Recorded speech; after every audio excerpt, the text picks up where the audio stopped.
History is usually presented to us as a straight line. One century replaces another, empires rise, empires fall. Everything is cataloged, dated, and arranged into a clean timeline. And when something does not fit, we are taught to smile politely and call it a myth. But history is not always hidden in archives or forgotten manuscripts. Sometimes it is hanging openly on a wall. In the 18th century, long before photography existed, Europe still demanded visual accuracy. Nowhere was this more evident than in Italy. Cities like Venice, Rome, and Naples were not just cultural centers. They were political symbols, economic hubs, and strategic prizes. Their image mattered. How they were seen by the outside world mattered. That is why a specific group of painters rose to prominence, the city view painters known as the Vedutisti. Artists such as Canalto, Bellotto, and Guardi built their reputations on detailed depictions of urban life. Their works were purchased by wealthy travelers as proof of experience, almost like an 18th century photograph. These paintings were expected to be recognizable, believable, and grounded in reality. They were not fantasy scenes, they were visual documents. Many of these artists pursued extreme precision. Some are known to have used optical aids to capture perspective and proportion. But they were not machines. They composed scenes carefully, adjusting elements to improve clarity, balance, and visual impact. Reality was recorded, but it was also edited. And yet, even with that understanding, a disturbing question remains. If these paintings were meant to show the city as it appeared, why do some of the people inside them look wrong? Not distorted, not symbolic at first glance, simply larger. In crowded squares and along stone embankments, we see ordinary people. Their posture feels familiar. Their clothing makes sense. Their proportions match our own. But beside them, sometimes only a few steps away, stand figures who appear significantly taller. Not by a head, not by posture, by scale. A scale that quietly changes the entire scene. The original idea behind this script is simple and dangerous. What if these artists were not exaggerating at all? What if they were painting exactly what they saw? If that were true, then the implication is staggering. It would mean that people of radically different sizes once shared the same cities, the same streets, the same daily life. But this is where a serious historical investigation must slow down, because art is not a neutral witness. Even when it looks realistic, it speaks a visual language. Size can represent power. Placement can imply importance. And cultures across history have used scale symbolically without explanation because everyone at the time understood the code. Ancient Egypt is the most famous example. Pharaohs tower over servants in reliefs and paintings. Modern scholars explain this through hierarchical scale, a convention where size represents status rather than physical height. And this explanation is not speculative. It is well documented and widely accepted. So the first real question is not, did giants exist? The real question is this. When we see size differences in historical art, are we looking at biology or are we looking at visual language? Italian cityscapes complicate this question. Unlike Egyptian reliefs, they belong to a tradition that values believable space. Streets recede into the distance. Buildings align with perspective. Shadows fall naturally. These scenes are meant to feel real. That is why the oversized figures feel unsettling. They do not announce themselves as symbols. They stand there quietly, as if nothing is unusual at all. That is what gives this idea its power. But paintings alone are not enough. So the script shifts its focus just as it must, from people to stone, from figures to cities. If giants truly existed, they would have needed a world built to match them. And when we look at old architecture, the scale immediately raises questions. Doorways that soar upward, windows placed far above eye level, halls that feel excessive for ordinary human use. From a practical standpoint, such designs seem inefficient, hard to heat, hard to maintain, hard to justify unless the bodies moving through them were larger than ours. That is the argument, but history pushes back. Cities like Rome did not stay at one level. Over centuries, floods, debris, rebuilding, and changing infrastructure raised street levels. Older floors were buried, entrances were altered. What we see today is often not the original ground context, but a city stacked on top of itself. A doorway that seems absurdly tall today may once have been framed by steps, landings, or a lower street that no longer exists. This does not erase the mystery, but it changes its shape. Because now the question is no longer about giants alone. It is about perspective, about missing layers, about how easily the past can be misread when its foundations are hidden underground. And this is where part 1 truly ends. We are left with tension, not answers. Paintings that look too real to dismiss. Architecture that feels too large to ignore. Explanations that make sense but never fully silence the doubt. We opened a door that most people walk past without noticing. We looked at 18th century Italian city views and asked why some figures feel out of scale. We also acknowledged something crucial. Even the most realistic paintings are not photographs. They can be accurate and edited at the same time, especially in the Veduta tradition, where the city must look believable but also beautiful and clear. Now we do what the original idea demands. We stop arguing with feelings. We move to comparison. Because if a painting shows a recognizable square, bridge, church, or arch, we can test it against the modern world. We can stand where the painter might have stood. We can photograph the same line of sight, and we can ask a question with sharp edges. Does the scale truly match, or are we being fooled by how art constructs reality? The first trap is obvious, but it catches almost everyone. People assume the human figures in old paintings are reliable measuring sticks. They are not always. In landscape and city view painting, artists often added people and animals as stiff age. These figures could be used to animate the scene, guide the viewer's eye, and balance the composition. They were not necessarily portraits. They were not necessarily precise in size. Sometimes they are closer to punctuation marks than evidence. In this glossary, that single concept matters more than most viewers realize. Because once you accept it, a giant in a painting could be a compositional choice, not a biological record. A taller figure can pull your attention toward a doorway, emphasize the grandeur of a facade, or create a clean visual rhythm against columns and arches. The figure might feel real because the architecture feels real, but the figure may be serving the painting first, reality second. Even in the case of Canalto, the name most people associate with photographic Venice, researchers have argued that optical aids like the camera obscura could have helped him trace views or capture perspective quickly, while also noting that he still altered scenes in the finished work. The camera can support accuracy, but it does not remove artistic decision-making. So if we want a ruthless comparison, we need rules. We need to compare what does not move.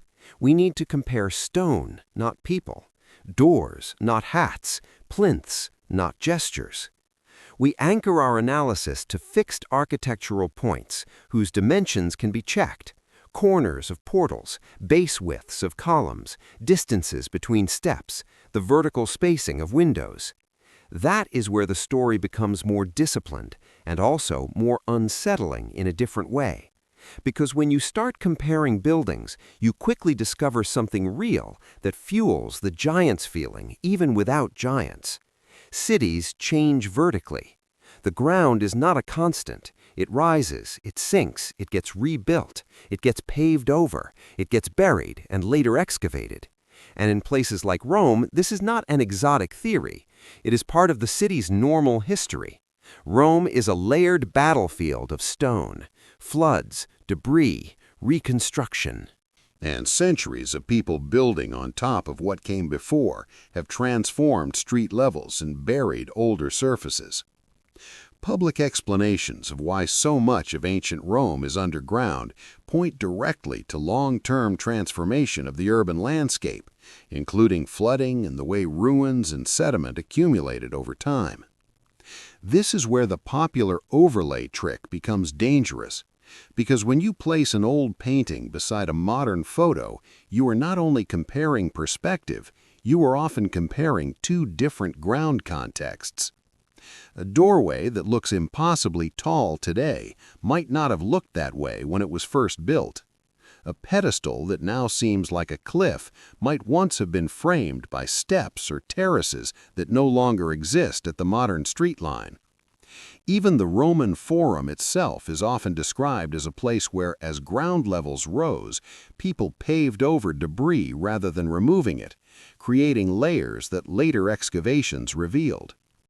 And once you understand this, you begin to see why the giant story feels so convincing in the first place. Because the modern viewer experiences the old city with missing information. We see the upper half of the original design and assume the building was always presented this way. But in many cases, what we are seeing is a structure that has survived while its surroundings have changed. The stage has been rebuilt around the actors, and we forgot the original script. Now, bring this back to the specific claim in your original narrative. It says, take an old engraving of a triumphal arch, overlay it with a modern photo, and the human figures in the past seem proportionate, while tourists today look too small. That can happen visually. Yes, but the most likely reason is not that humans shrank. It is that images distort and contexts shift. Paintings compress or expand space depending on composition. Camera lenses do the same depending on focal length. A modern phone shot from slightly closer can make a base look taller. A painting can clean up a line of sight by widening a street. And if the ground level has risen since the original period of the building, the base of a structure may appear far larger relative to a person than it originally was. So how do we create a comparison that holds up? We do it like field intelligence. We do not trust a single image. We look for repeated patterns across multiple sources. We choose known locations. We check whether the architectural elements are placed where they should be. We examine whether figures or staffage or scale references. And we ask a deeper question: what would have motivated the artist to distort a body size in this specific context? This is where Egypt becomes a useful warning sign. In Egyptian art, the size of a figure often indicates status, not literal height. That principle, hierarchical scale, is widely taught and documented. Gods and pharaohs are shown larger than others because they matter more, not because they were physically gigantic. Why mention Egypt in a story focused on Italy and Europe? Because it proves a simple psychological point. Humans have always used scale as a language, and once a viewer forgets that, they start reading symbolic size as biological size. The mind wants a literal answer. The mind wants a creature. It wants a giant. But if we stay disciplined, something else emerges from the comparison process. Not a hidden race, but a hidden mechanism. How cities and images create scale illusions that feel physical. You stand in front of a monumental portal. You see the street level, you see your own body, and you feel like the building does not match you. Then you see a painting where a figure looks more at home in that space, and your mind draws a straight line to the simplest explanation. Bigger people. Giants. Done.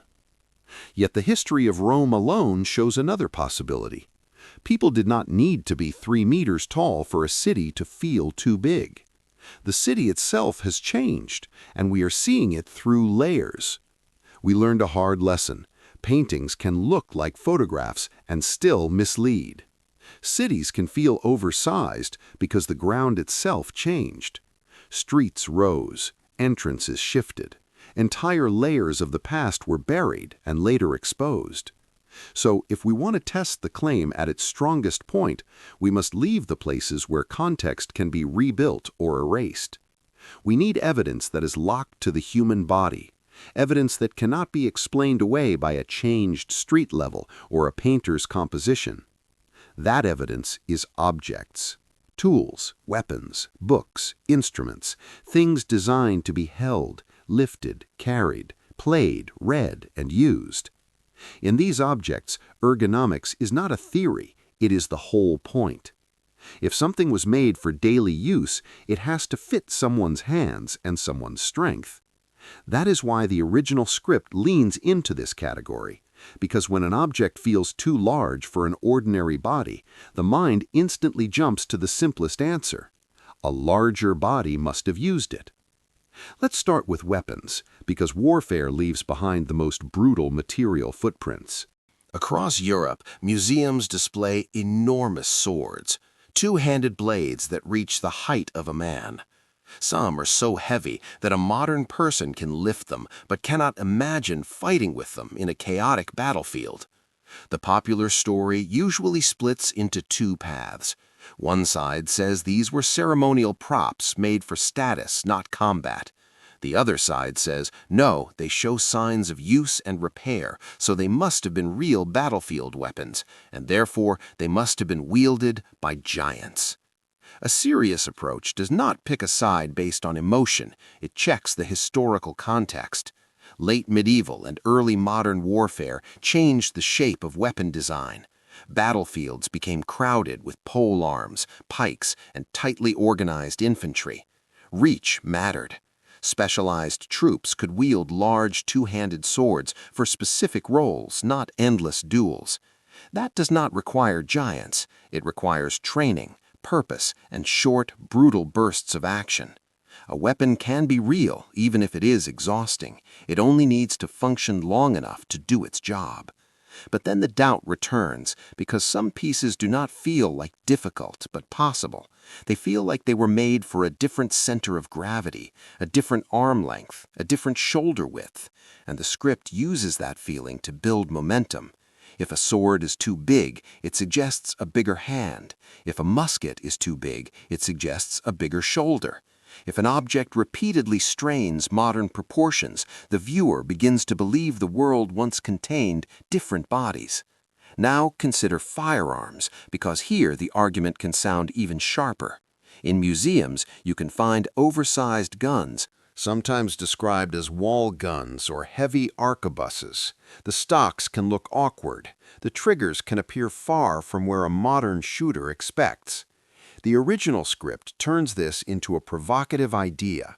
Maybe these were not crew-operated weapons at all. Maybe they were personal weapons designed for longer arms and broader chests. Again, history offers grounded explanations. Weapons of the early gunpowder era varied wildly. Standardization was limited. Some heavy guns were intended to be rested on walls, parapets, or supports.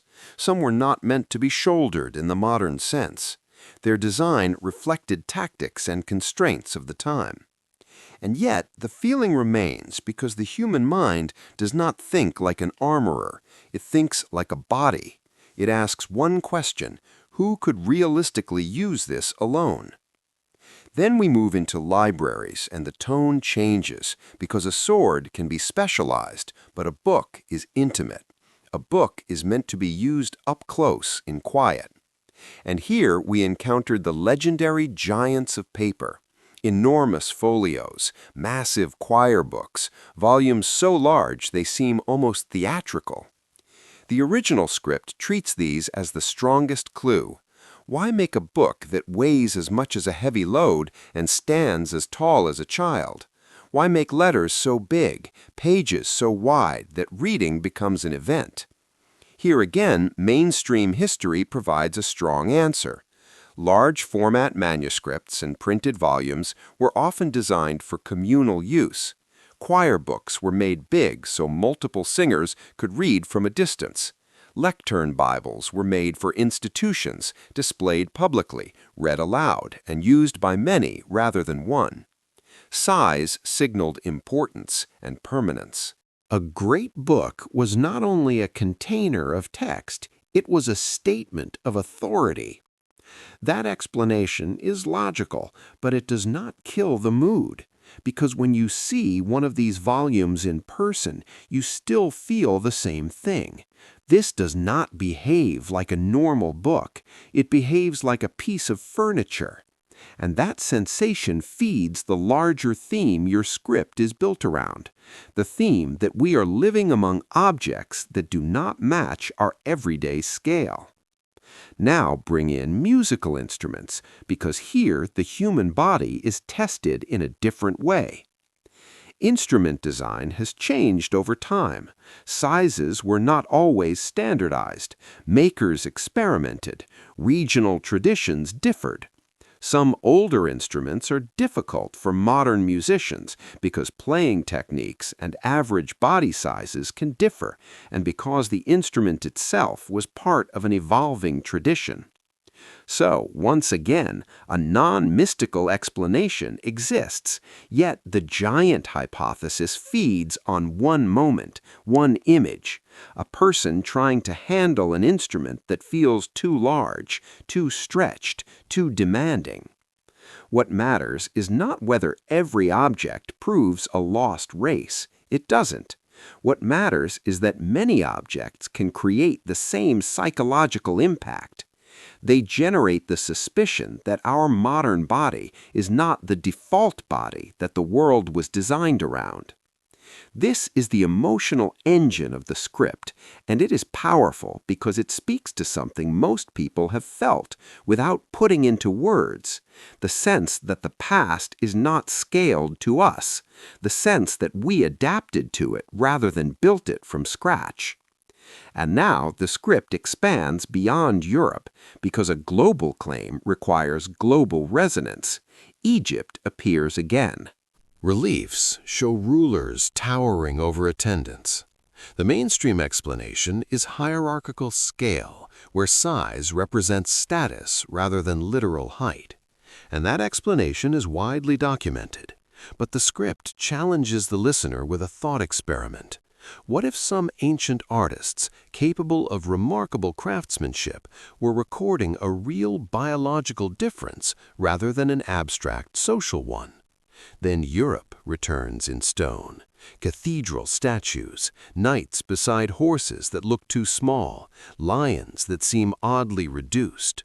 The standard explanation again involves style, symbolism, and artistic convention. But the doubt comes back for a simple reason. These sculptures could carve astonishing detail. They could render fabric folds and facial emotion.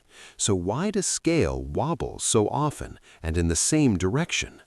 At this point, the original narrative pivots to its most unsettling bridge, biology in the modern era. Once photography appears in the late 19th and early 20th centuries, we begin to see people of exceptional height captured in real images. Medicine explains many cases through hormonal disorders, such as gigantism and acromegaly, and those diagnoses are real. But the script leans into the photographs that look different, the ones where the subject appears proportionate, strong, and healthy, and it proposes a darker possibility. What if these are not just medical anomalies? What if they are rare reappearances of something older, an echo in genetics, a dormant trait resurfacing? A responsible historical narrative must be careful here. Extreme height can come from many causes. Photos can distort scale, people can be staged, and human variation has always included outliers. But the emotional idea survives because it does not require a full hidden civilization to be effective. It only requires the possibility that the past contain forms of humanity we do not fully account for. When we flatten everything into averages, by this point the question has changed. We are no longer asking whether giants once ruled the world. That idea is too simple, too literal, and ultimately too fragile. What matters now is something deeper, something far more uncomfortable. Why does this idea feel true even when logic pushes back? Why do so many people across cultures and generations independently arrive at the same suspicion that the world we live in was not built with us in mind?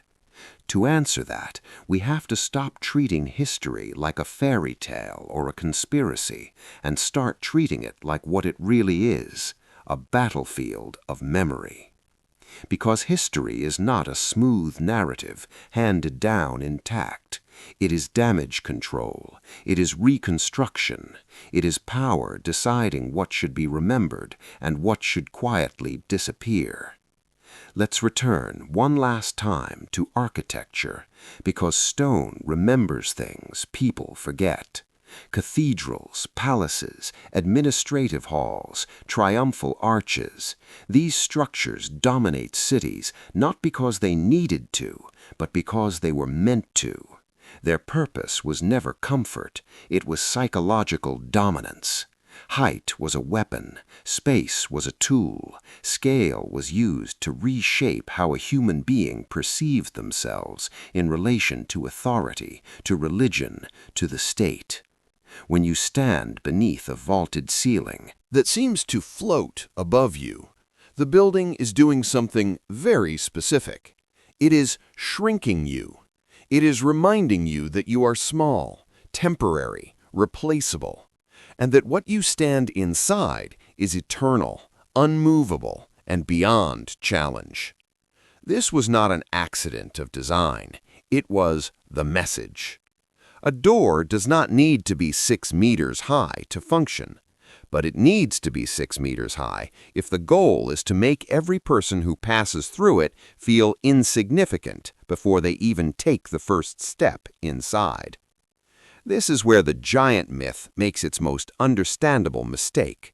It assumes architecture exists to serve bodies. In reality, monumental architecture exists to command minds. Now combine that with something far less theatrical, but just as powerful: time. Cities are not preserved like museum exhibits. They are used, rebuilt, damaged, repurposed.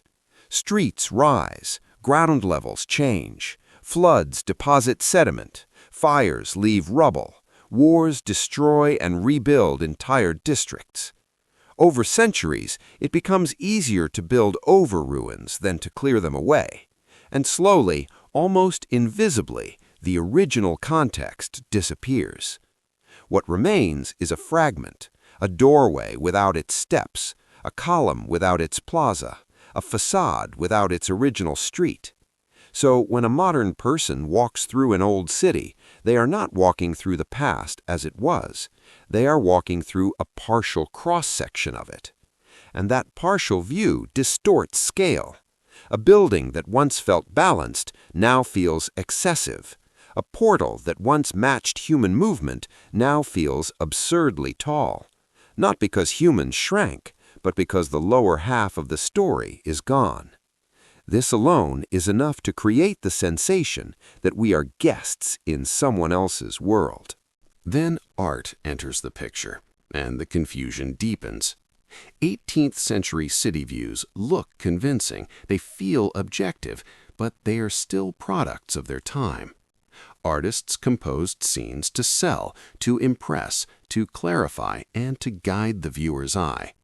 Human figures were added not as forensic evidence, but as narrative tools. They animated space, they communicated class, order, and activity, and sometimes they were scaled for visual balance rather than anatomical accuracy. At the same time, older artistic traditions trained viewers to read size symbolically. In Egypt, size meant power. In medieval Europe, scale often followed theological or narrative logic rather than physical measurement. A saint could be larger than a horse because spiritual importance mattered more than realism. This was not deception, it was a shared visual language. The modern viewer no longer speaks that language fluently, so we misread it. We take symbolism literally. We see hierarchy and interpret biology. We see dominance and imagine size. And now comes the final ingredient, the one that turns curiosity into obsession. Modernity taught us that we are the pinnacle, that history moves upward, that we are smarter, more advanced, more refined than anything that came before. And when we walk through cities filled with stonework that seems too ambitious, too precise, too massive to align with that belief, something breaks. The giants myth is not really about giants, it is about doubt. Doubt that our story of progress is complete. Doubt that we fully understand how the past worked. Doubt that everything impressive must be explained by simple tools and linear development. When people say we are living in the ruins of a greater civilization, they are not always rejecting history. They are reacting to the feeling that official explanations sometimes sound smaller than the evidence itself. This is why the myth refuses to die, because it fills an emotional gap. It gives a name to the discomfort people feel when they stand in spaces that dwarf them, when they handle objects that feel oddly scaled, when they see images that don't sit comfortably with modern assumptions. Giants become a symbol for something we sense but struggle to articulate, that the past was not primitive and that power once expressed itself in ways we no longer fully recognize. And here's the final, most important point. You do not need giants for the world to feel overwhelming. You only need empires. You only need institutions that built to last forever. You only need centuries of rebuilding that erased context while preserving scale. You only need art that blended reality with meaning. Put all of that together and you get a world that feels misaligned with ordinary human life. A world where doors are too tall, halls too wide, and monuments too heavy with intention. A world that makes modern people feel like tenants rather than founders. So where does that leave us? Not with a secret race erased from textbooks, but with something more challenging, a past that was more complex, more layered, and more psychologically aggressive than the clean timelines suggest. A history that cannot be understood by dates alone, but must be read through stone, space, and human perception. The giant story is not a lie. It is a metaphor that people mistake for biology. A metaphor for power so absolute it reshaped cities. A metaphor for institutions that wanted to outlive generations. A metaphor for how history can feel when its foundations are buried and its symbols misunderstood. And when you understand that, the world does not become smaller. It becomes heavier, because now you are not walking through a myth, you are walking through the accumulated will of centuries, and that may be more unsettling than giants ever were.